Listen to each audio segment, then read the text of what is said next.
Level one. Pa's my favorite. I love Pa. All right. So today we'll just go over some updates for what we've been up to over the last 3 months. We do these quarterly, and there'll be an extra one in December to talk about like the 2025 plan. So there'll be not Project 2025, but 2025. Oy vey. Plan for 2025. There will be other projects. They are not. Right. Yeah, we're just going to take 2025 off to prevent any marketing issues. Yikes. But we'll spend some time just going over the updates, what we have planned for the rest of the year, and then anybody who wants to stay and jam, we can jam. And we'll have a big Q&A discussion for anybody who has ideas, wants to do stuff. So let's get into it. Make sure I've got my setup right. Okay. Reminder of our mission. Our mission is to steward a community of artists like yourselves, committed to growth, collaboration, joy, and justice in Baltimore and around the world through improvisational theater. As Corey put it on the website, we are spreading joy through improv in Baltimore and beyond, like Frederick, where we were last night, which was awesome. A reminder of our core values: transparency, like this meeting, safety, like the fact that we locked the door, community, like this meeting, and action, like this meeting. Updates from season 16. We are finally on a calendar aligned season. So now we don't have like weird breaks between the year, which makes it easier to talk about these things. Thank you. That was the applause break for the season. I know some of this is far away on the TV. One day we'll get a bigger TV. I won this TV at a work holiday party in 2000. I brought this. This is my TV from home. This is our Jeopardy TV. It's also used for improv Jeopardy. I won this at a company Christmas party in 2009, and I've yet to buy it on the TV. I've never bought. That is as an adult. incredible. I keep sending you ads for under $100 shitty TVs for Micro Center. Which will be bigger and higher resolution than this. But this one's free 99. That's right.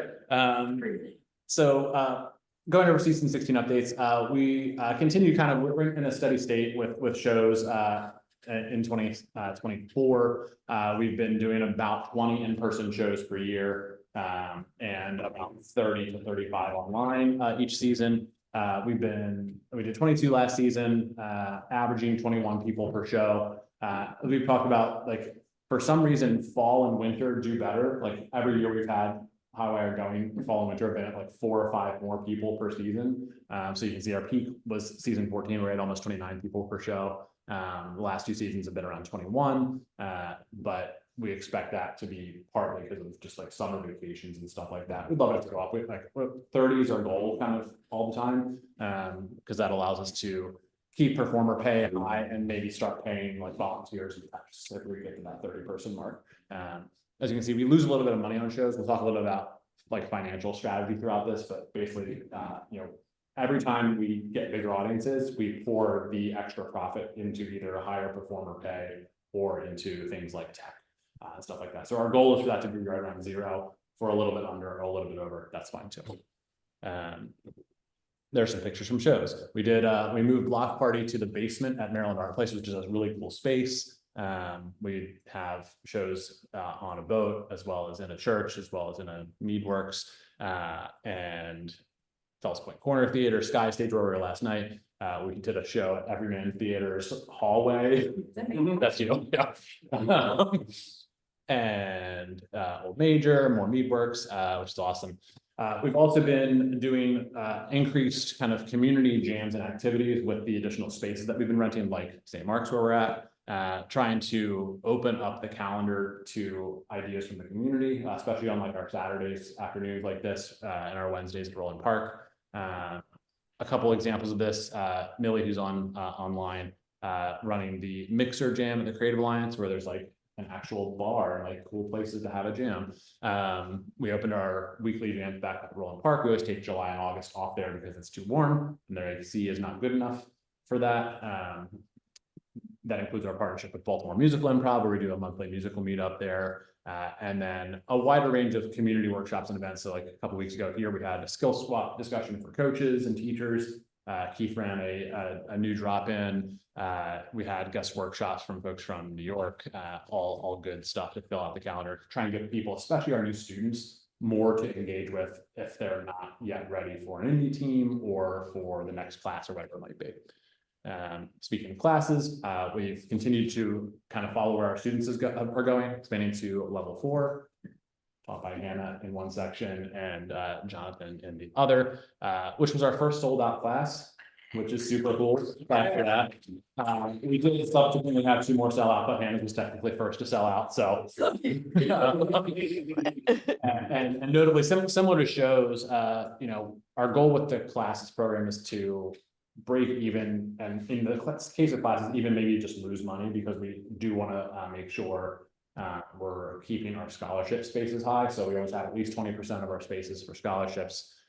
And because we have a 2-teacher model for levels 1 through 3, the math of that doesn't lend itself towards classes being profitable, which a lot of other improv theaters nationwide, you know, they make a lot of their money from their classes programs. Our strategy has been to use those more as a feeder system to get people into the community and lead towards connections for shows and grants. You know, we get data that shows our programs are worth funding, as well as applied improv, which is where the big money can be made. And so actually last session, or the current session of classes right now, it's the first time we've broken even on classes, which is awesome. And that's partly due to the sellouts, but also partly too because we now have 2 sections of an advanced class that only have 1 teacher, which is less expensive to then fill and fund. We also ran a musical intensive in July with a partnership with Baltimore Musical Improv, which was great. I launched a partnership with Everyman Theater to deliver youth and adult improv classes. Hannah's doing the middle school one. I think that's happening currently. Yes, we did not have class today because tonight is the Everyman Everyone Gala, got it. which if you teach there, they let you go for free. Oh, that's nice. Yeah. That's good to know. Ooh. Yeah, that's a big fundraising event. We'll talk about fundraising at some point. And so it's great. A lot of good stuff happening. That strategy of kind of using education as a funnel to get people in is working. They Corey for this wonderful graphic that was part of our public report on our grant from the Maryland State Arts Council. We received that grant last year to kickstart our, what we're now calling Improv in Every Neighborhood intro workshop program. Our goal is to bring an intro workshop to every neighborhood in Baltimore, which there's like 60 plus, depending on which data source you use. We have now done 10. And the really great thing about that is 25% of our new full class students came from an intro workshop. So it's not just people trying improv and then never coming back. It's actually bringing people into our programming, which is really cool. I think, I don't have this out off the top of my head, I think 24% of workshop attendees eventually do attend a 6-week class, which is pretty awesome. Sometimes it takes like 5 intro workshops before they do that, but it works. Speaking about applied improv, as I mentioned, this is, when we talk about the financial strategy, this is where we believe a lot of the money to fund Highwire improv can come from. We've had a really successful last few months doing workshops at World Trade Center, Baltimore City Public Schools, Creative Alliance, the library, and Creative Alliance again. I think I meant to put there's another one we did. It's not Creative Alliance twice, although we did do like 4 of the Creative Alliance. This year we're doing, on pace to more than double our revenue from last year for this, about $29,000, hopefully $30,000. We've got 2 more big ones coming at Johns Hopkins Tech Ventures and at the University of Maryland School of Dentistry. These are big deals. So, and one, they help teachers and improvisers get paid. Like a lot of these can pay $600-700 for the instructors, which is great for them. But even after those payouts, we're making about 45% profit on these. And this is largely where the kind of extra money for Highwire comes from, right? Other than grants as well. What's the selling point for the Yeah. client? So That's typically like that creativity, but like what is, when they come to you, what are they most interested in? Yeah, there's a big range.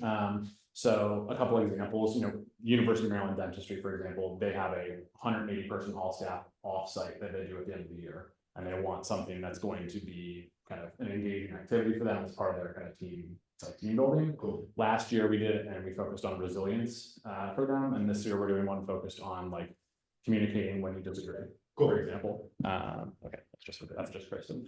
She's not here, she's about to go. She's not at the door. But other ones are more targeted. So, we did some for the World Trade Center folks. And we did one for their college fellows program where we used improv to teach negotiation skills. Cool. So there's and there's a couple like microsites on the website that have specific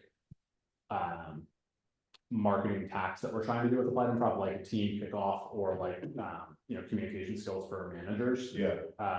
That we want to do a lot more of that in a much more targeted way, because there's a dozen different things that you can do with applied improv. I have a question. Please. Or should we? No, you can, questions interspersed is wonderful. Okay, great. So as a whole. Yeah. Is Highwire losing money or making money? I will get to that, but we are making money. Hell yeah, cool. Nice. That's a dastardly way to present that information. It's like, this is losing money, this is losing money, but this is making a shitload of money. Yeah, right.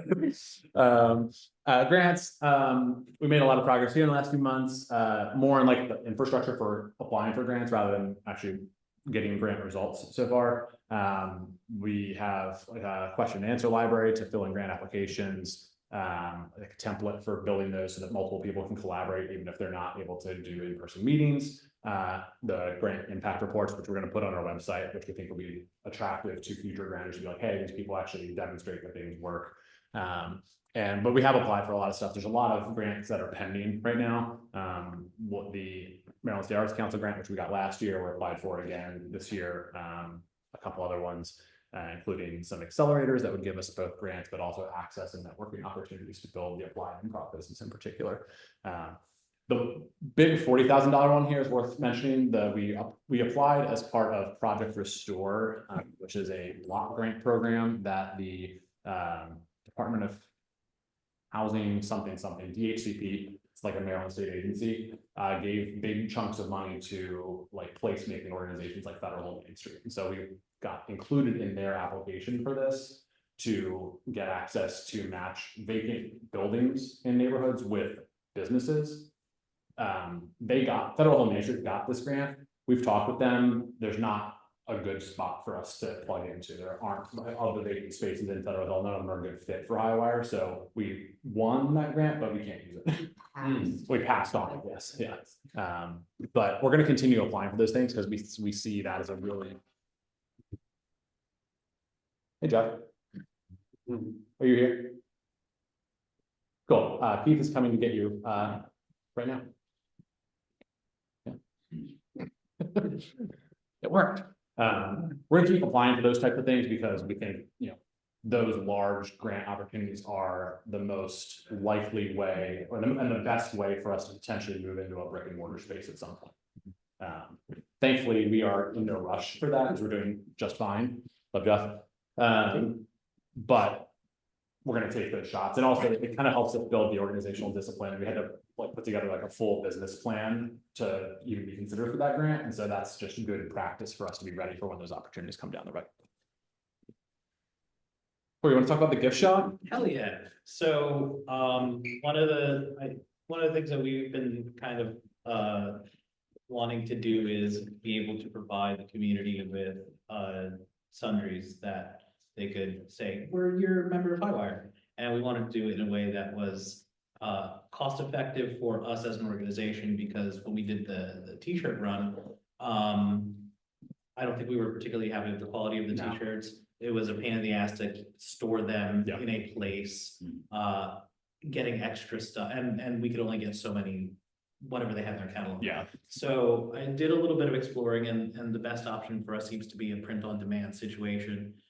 So we've been testing out a gift shop with Printify, which has been fantastic. So the board can attest to the fact that I went absolutely hog wild over 2 days, pouring through their library and slapping our logo on fucking everything. Are you wearing one of the shirts? I'm wearing one of the shirts right now, yes, one of the shirts. Oh. So in order to make sure that we're giving the community the best possible merch in terms of placement and quality and things like that.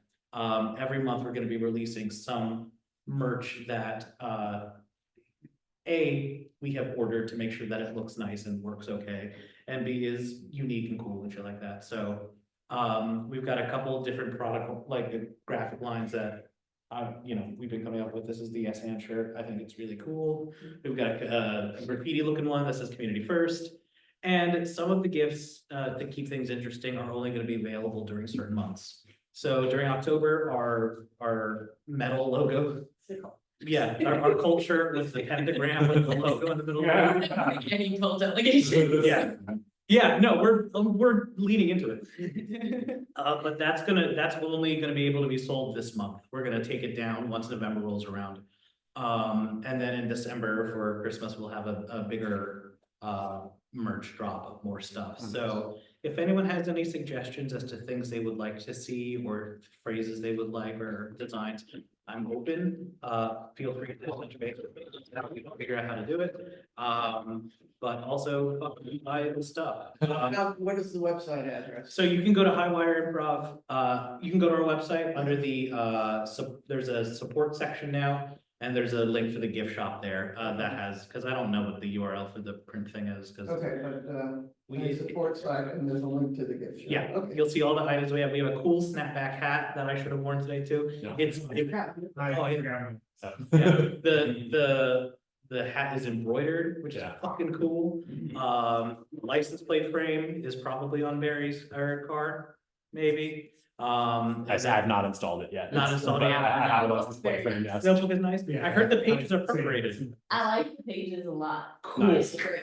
They had so many notebooks. I wanted one that would actively serve people well, No, so, it's great. I think yeah, It sounds like you heard it through the grapevine. I was reading through all the things like. Yeah. Perforated. So, yeah, I'm excited, and the pricing strategy is as such because, obviously we have to put a markup over the production costs. So to make things as easy and affordable as possible, we're doing two things. Number one, as we're marking up all the items above production costs, because that's what we would have to pay to have them made, we're marking them up 20%.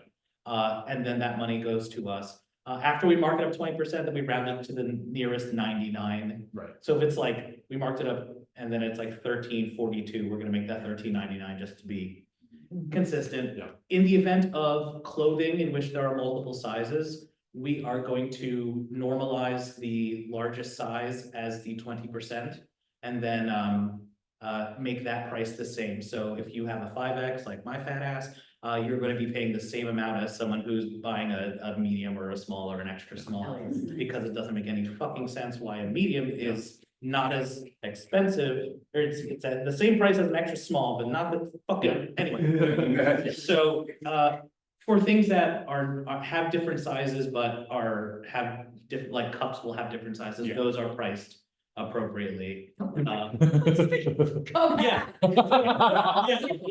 Rob? There is underwear, I think. Let's go. There is, I did Now not it's time see. to take off. Take your improv pants off. In a scene. Millie made a immediate plea for ornaments. I don't know if That the checks out. 25 shop has ornaments, but they might. I'll put that on the list. Very excited about this. And it's again, another nice small way for people to support. And They look great. it's great to make some money, but it's also just awesome for people to have Highwire things. Merch So is cool. Merch is cool. Especially this merch. This is cool Great merch. Thank you, Corey. Thank you. Wait until I go unhinged. Oh, yeah, we've seen some other ideas. General marketing stuff, there's not too much to say here, other than that, like, all of our different followings are growing. There's nothing notable has happened where we've gotten a sudden, viral hit and have 50,000 Instagram followers someday. We'll see. But I did want to call, we did add a column for our Eventbrite followers. I didn't know these were tracked, but this is really great. And every time you sign up for an event through Eventbrite, you can opt in to get emails from Eventbrite, which is great. The more that goes up, the more people will come to more of our stuff. So I'm pretty sure I saw on Highwire's event, right, that you've already hosted like 3,000 people or something like that. Oh, yeah, there's like little things that pop Yeah. up and say that, yeah, that sounds about right. That's nuts. We've had 396 Eventbrite events so far, which is cool. They're beta testing reviews, which is interesting. So if you get email and you've been to a Highwire event and you want to review it, we wouldn't be upset.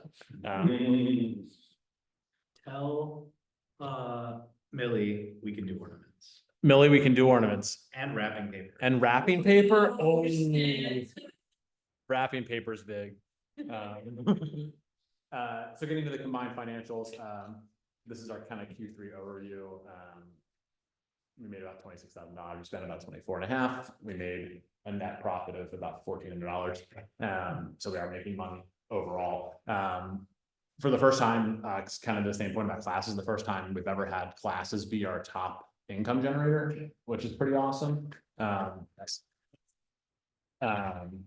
Then following up donations at about $7,300, show tickets, applied improv. Applied improv is weird because there's often a pretty large gap between when we do the workshop and when we get paid. So like we earned like $12,000 in applied improv last quarter, but we only got paid for 3,200 of it because of, you know, Baltimore City Public Schools.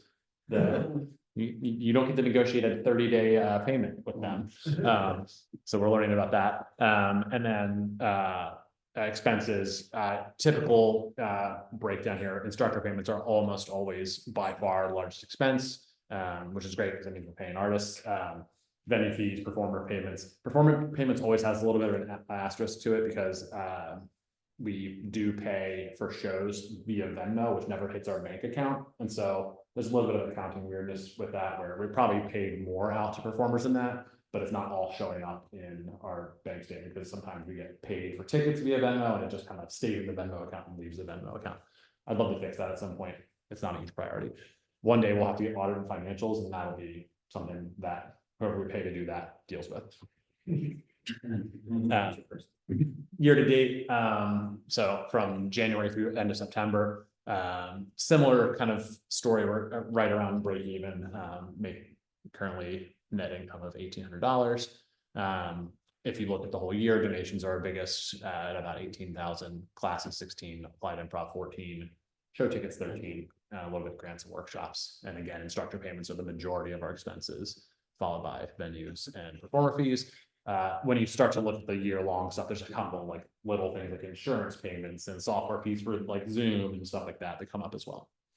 Any questions on this? Is all like, yes, Corey. Is that donations all in cash or are there any in kinds? That does not include any in-kind donations. Okay. It would, but there have not been any last months that we had. What is an in-kind donation? Stuff or services. Oh, Yeah, so if someone donates us like audio. Yeah. We would cash that out, we give them a receipt, and then Yeah. that would be part of our donation. That's Exactly. 501c3. Those donations are individual donations? Yeah. And what's the biggest sort of capture source for them?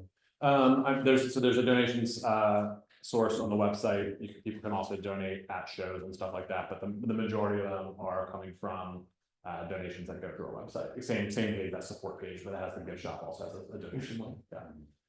We know the donation link is on every single page of the site, so you can donate no matter what page you're on. Yes, and occasionally we've done like, you know, sponsors emails, and yeah, we have monthly donors, exactly. I think of that, I want to say like 35% is from monthly donations, which is pretty good. But there are also a couple of just like big one-time donations in there. So this 18,000 feels a little higher than I would expect for this part of the year. So I don't know if that's gonna be, we'll see next year if that was true. Keith, you got a question? Yeah, can we go back to the previous slide? Yep. I wanted to shout out the $1.03 interest. Hell yeah. I just wanted to show this, you go interest. Every little bit hell yeah. counts. You know? Only grows. Cash is king.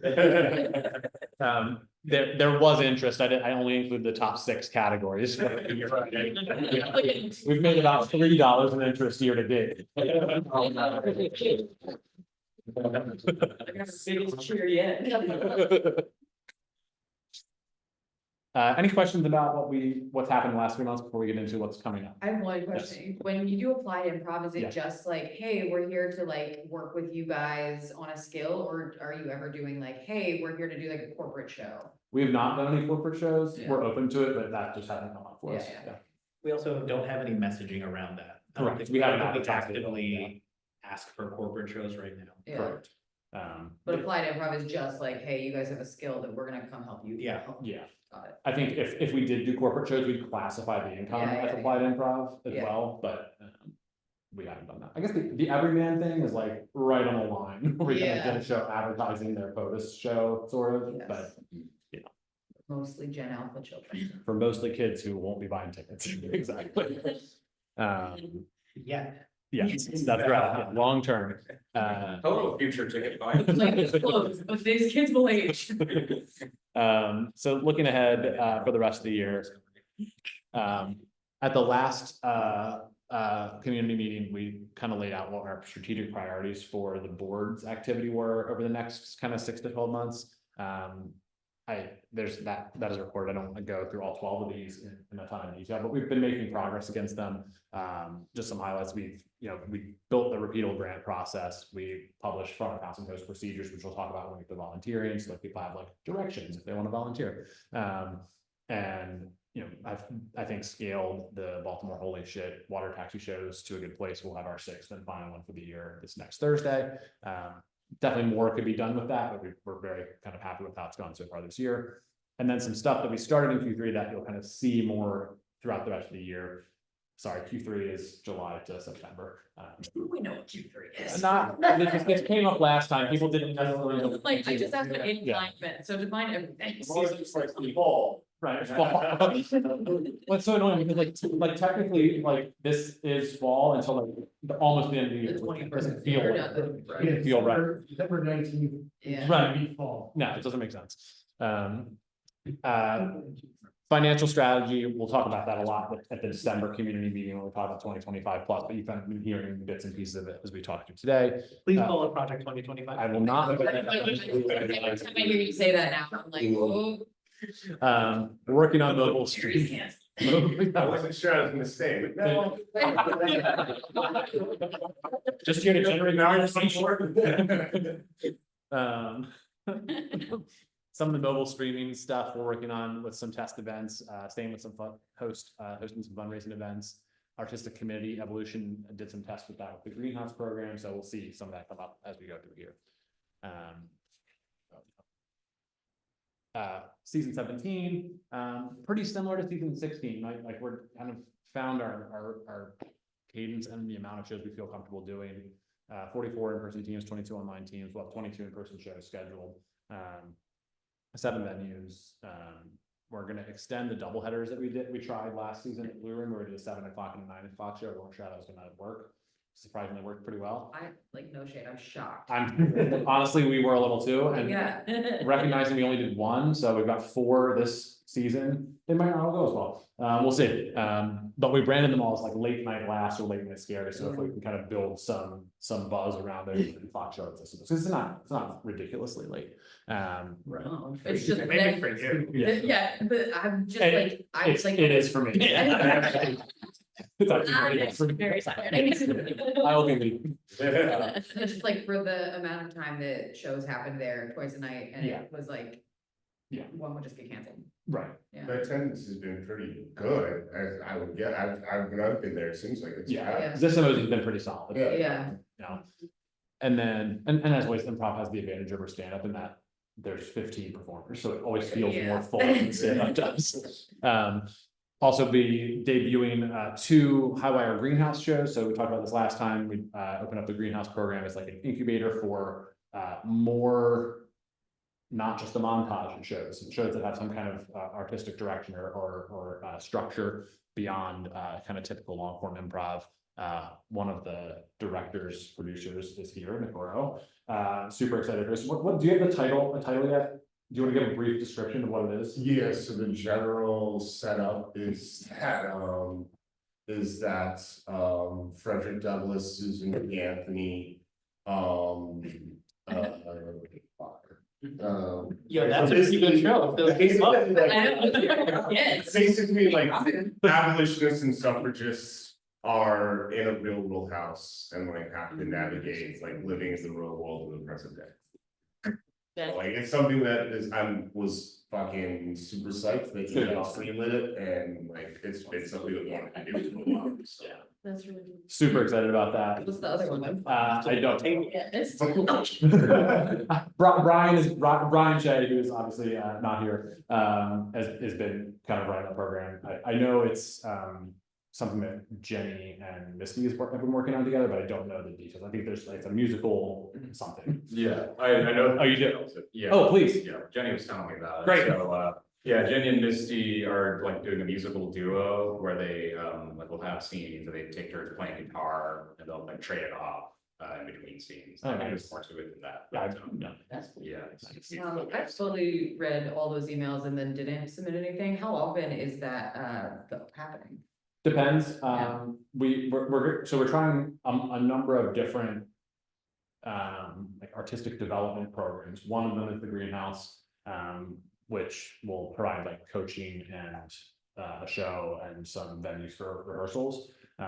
Those two shows will go up on the 20th. We providing coaching too? Yeah, Oh, shit. yeah. I think it's three coach rehearsals for each team for the season.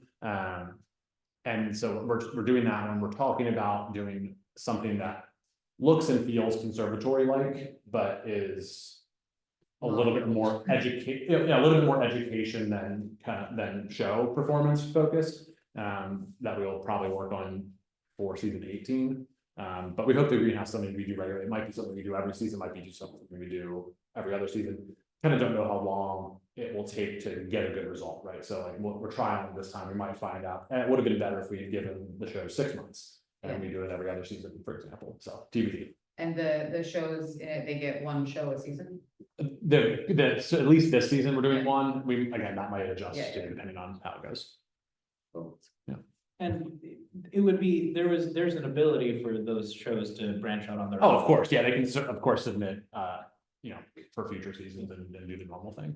And the hope is that they become shows that are like self-produced indie shows, just like a lot of other stuff that we've been doing. Bunch of community events, like I said, we've been trying to activate these spaces more. We'll be doing that throughout the rest of the year with a bunch of different things. More improv workshops, running a parenting workshop that uses improv. I don't know if folks know Bridie on Senior Mints. She's gonna run 2 sessions of Yes and Parenting here, which we're really excited about. We're doing a tape party next week, where we're gonna have 5 teams at home with friends. They're going to perform in front of other friendly improvisers who are gonna laugh well for the camera.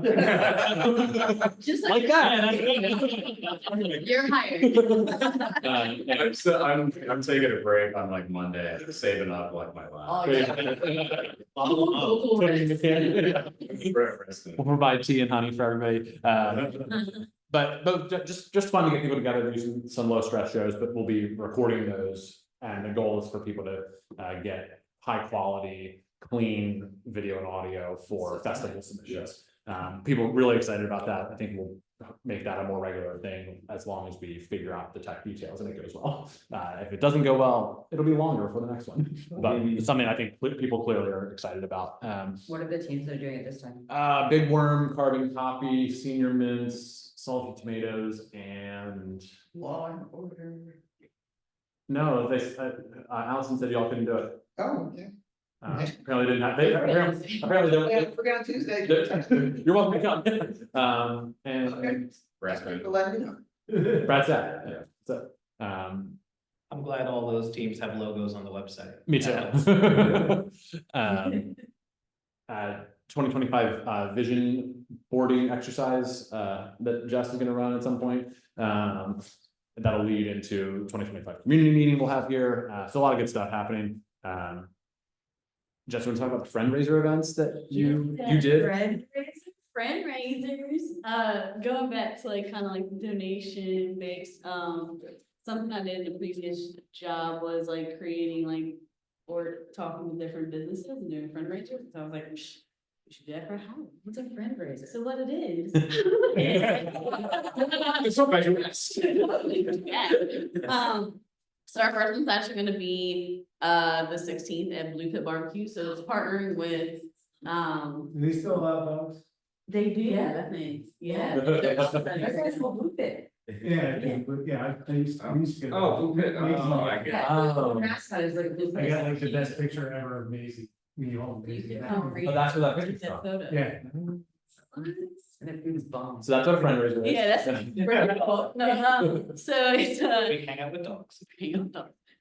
so basically each business, I like, initially, like I had these ones before, but like, basically November, December, the cold emails, so many businesses, but you basically a certain percentage goes back. So for instance, for Blue Pit Barbecue, 100% of proceeds will come from 2 drinks that are cocktails / mocktails that they sell that whole night. So from like 4 until 10 when they close. So the amount they get is the amount we get.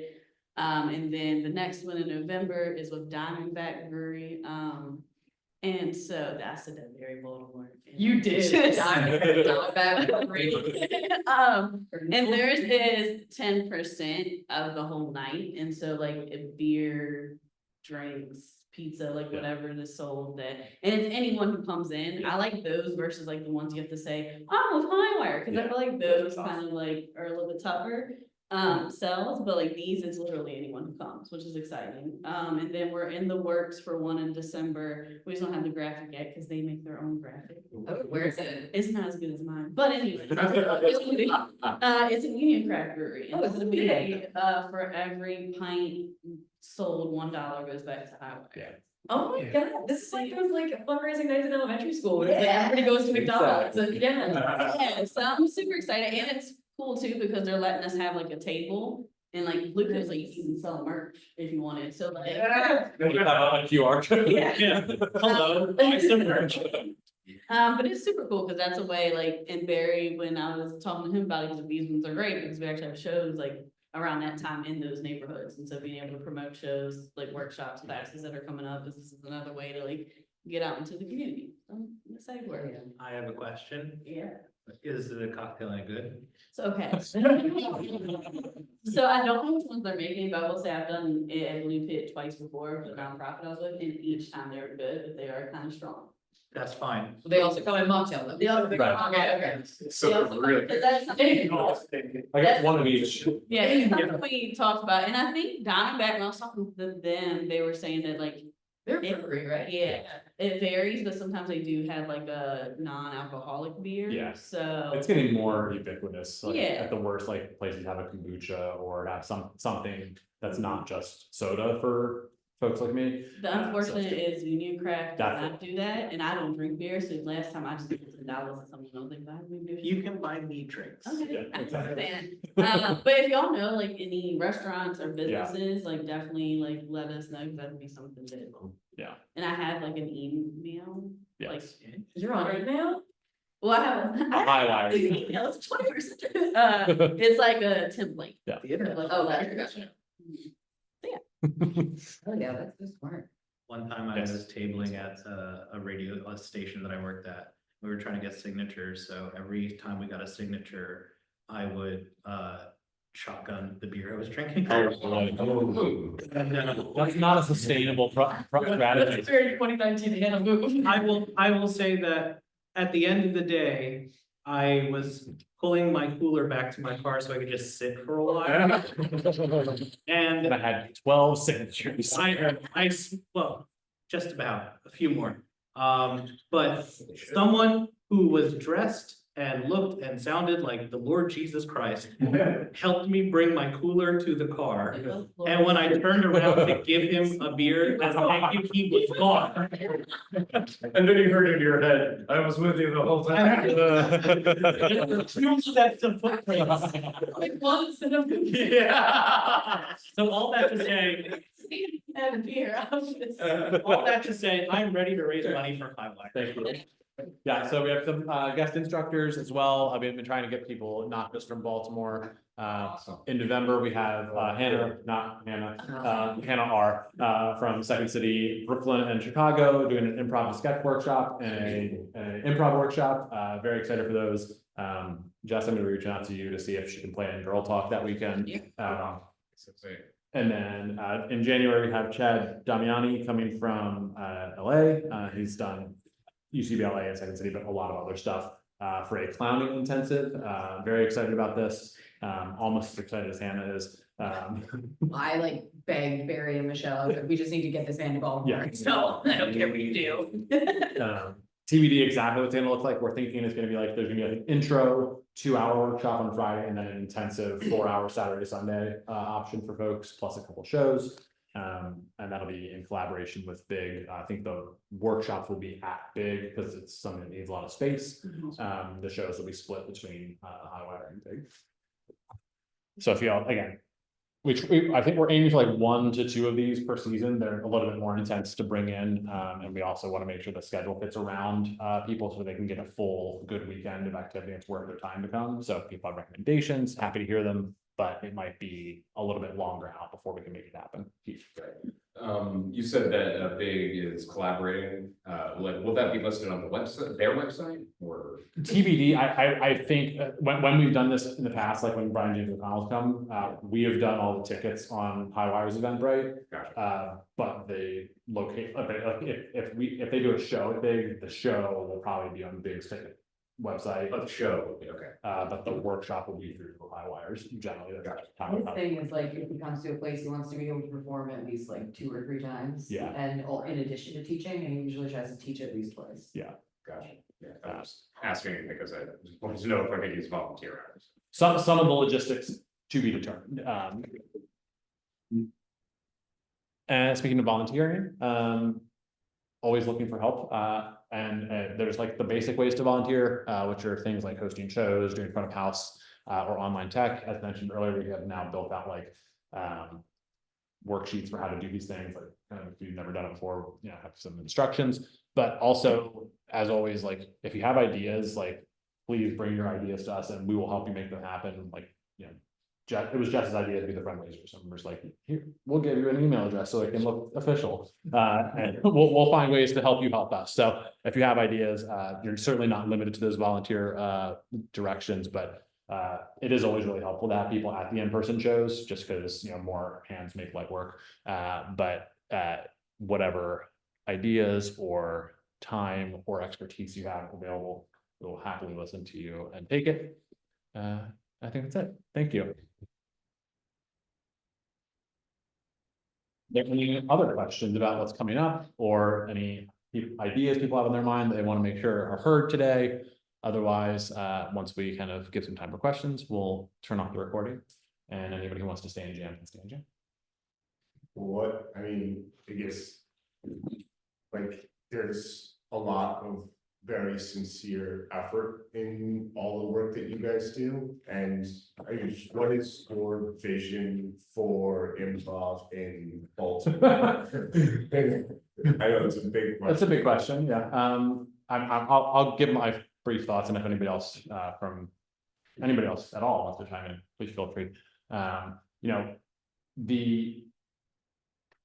We found a space in bringing improv into the community directly. So like that improv in every neighborhood thing is a real kind of foundational concept for what we're doing right now, where we want to be able to take arts programming, ideally, with free or cheap options, to as many places in Baltimore as possible, to build a really broad base of people who know what improv is and who can get into improv, right? One I've been describing is a vision of ours is to make improv the most financially accessible art form, because you only need chairs and space to do it, and a financially sustainable art form for its practitioners and teachers. And so a lot of what you see here is kind of geared towards what are the ways you can get people into improv, and that can be like transportation, where the stuff happens, or cost, and then how do we make sure that we build a business model so that performers get paid, teachers get paid well, that people get applied improv gigs, that type of stuff.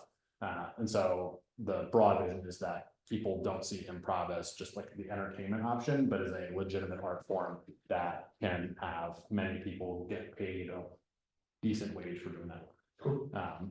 I could go on in a lot of other directions, but that's probably the most kind of central idea. Yeah, that's all. I think from my end, I want for our community, I want to keep fostering this as a viable third space for everyone. Yeah. Because, and the fact that we're trying to branch out and do it in as many places as possible gives a floating third place, a comfortable place, depending on where you are, where you're going, which is nice. For the members of our community, I personally am trying to make sure that everyone who decides to hang out with us and do stuff with us has the support to, if you want to grow your thing, to make it big. So that's why we do logos for teams. Absolutely free, just, you know, use it as you need it. That's why we have team profiles for everyone that have links to their things. We want to use us as a central hub, but we want to build those profiles for you so that everyone gets that juice together. Everyone gets linked together because we're a tight-knit community, but if someone wants to grow, we want to be able to set that foundation for them. So that's kind of from a tech and marketing perspective, that's where my joys are, is watching people start to have those kinds of things to them, because polish is one of the things that most improv teams lack in terms of marketing themselves. And if we have the ability to give it to them, I want to be able to do that, because that's gonna set us as a theater apart, and all of our teams are gonna set themselves apart in the greater, you know, content landscape. So that's kind of my section of the board, is the things that I'm responsible for. That's my goal there.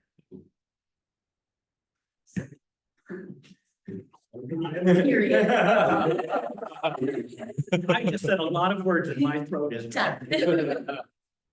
My personal goal is to tell people that I do improv and then know them.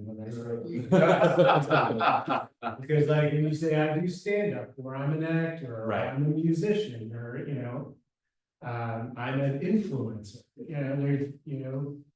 People instantly recognize, know what that is, and Yeah. they either take it or leave it, but Just to have an idea, right? Yeah. like, There's a, most people don't know what improv comedy is. Yeah. there was a post that I'm reminded of on Facebook. There's this guy who runs a theater in California, and they tried to apply for a grant from the Schubert Foundation, which does a lot of stuff for like you're aware, like a scripted theater places. And there's a little blurb on the site that says, grants are eligible companies are professional organizations and do not include improv theaters, comedy venues, or community theaters. And like, that's a real thing, like, you know, right, yeah, there's a real importance to making this feel more legitimate. Katie is in her screen actively mega mind.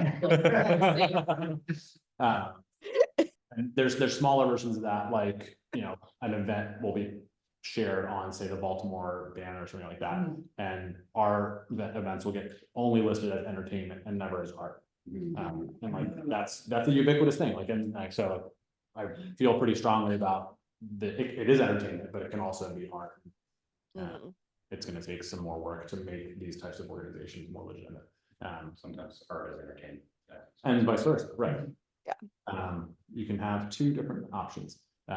That's where the applied improv stuff comes in as well. It's like, we have a big advantage compared to, say, ceramics, in that we can actually have, there's also a professional application for these skills that is well respected. One of the few legs up we have on ceramics. Let's get into ceramics, guys. We start a show and then we finish it 4 weeks later. Guys. Yeah. Yes, but awesome, yeah. I think a movement could be started. Oh, yeah. We say what you all do, it's the art form of improv. Right. That's exactly what we should start saying and advertising. There is a I think we have lot a new of, t-shirt. yeah, new shirt, like, there's a Improv is lot, art. You make it. there's a lot of self-deprecation. Oh my God, yeah. And there's, Improv is art is improv. Yeah. So,